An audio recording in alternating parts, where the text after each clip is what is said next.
was 12 the first time I saw it. The tree stood alone at the far end of the coast, its roots half buried in sand, half reaching into the shallow tide. Its leaves were dark, almost black, and where branches should have borne mangoes or pawpaw, they carried clusters of white crystals. From a distance, they shimmered in the sunlight like frost, strange for a place where heat ruled the day. The elders called it a blessing. They said the spirits had planted it when the land needed renewal. They would come with baskets, scraping the salt carefully into clay jars, saying it was purer than any taken from the sea.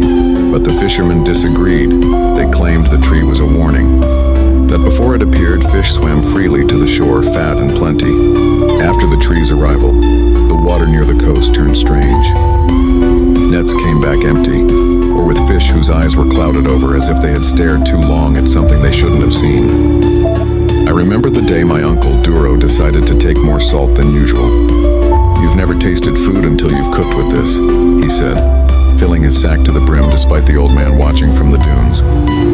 That night he prepared a feast. Fish grilled, plantains fried, soup rich and thick. We ate until we couldn't move. The next morning, Uncle Duro's voice was gone. Not hoarse, not sore. Gone. His lips moved, his throat strained, but no sound came out. He stayed like that for 3 days, then left the village entirely without telling anyone where he was going.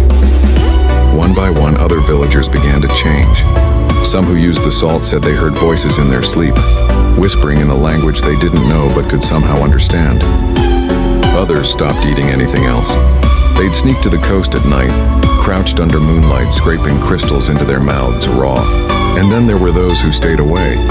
Fishermen, children, and the old women who claimed the salt was not from the earth at all, but from the bones of something buried deep under the sand.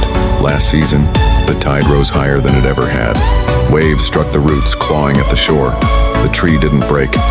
Instead, it grew taller, its branches stretching far over the water as though searching for something.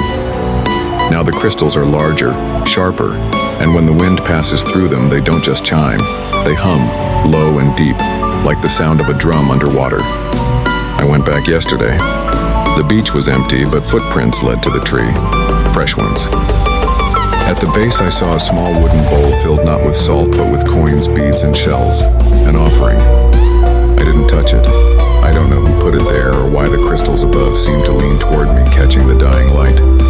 Some things you're told are gifts are really doors, and not every door you open will let you come back the same.